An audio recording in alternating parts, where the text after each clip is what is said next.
अस्सलाम वालेकुम। आप देख रहे हैं के न्यूज एचडी। मैं हूं हारिस अली शकीलानी। चलते हैं आज की हम खबरों की तरफ। साहिवाल में पेट्रोल पंप्स पर पैमाने कम, शहरियों को लूटने का सिलसिला जारी। सिविल डिफेंस और जिले इंतजामिया से कार्रवाई का मुतालबा।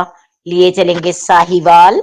साहिवाल में मुतद्दद पेट्रोल पंप्स पर पैमाने कम निकलने की शिकायत बढ़ गई। शहरियों ने बताया कि कई पेट्रोल पंप्स पर पैसे पूरे लिए जाते हैं लेकिन पेट्रोल कम दिया जाता है, जिससे आवाम को माली नुकसान बर्दाश्त करना पड़ रहा है। शहर के मुख्तलिफ इलाकों बशमूल पाकपतन रोड, शहर के मुख्तलिफ पंप, बाहर वाला अड्डा के करीब वाला के पेट्रोल पंप पर पैमानों में गड़बड़ की शिकायत मुसलसल सामने आ रही है, लेकिन इंतजामिया की जानिब से कोई खातिर खा कार्रवाई नहीं की गई। शहरियों ने महकमा सिविल डिफेंस साहिवाल और जिले इंतजामिया से मुतालबा किया है कि वो फौरी तौर पर तमाम पेट्रोल पंप्स के पैमाने चेक करें।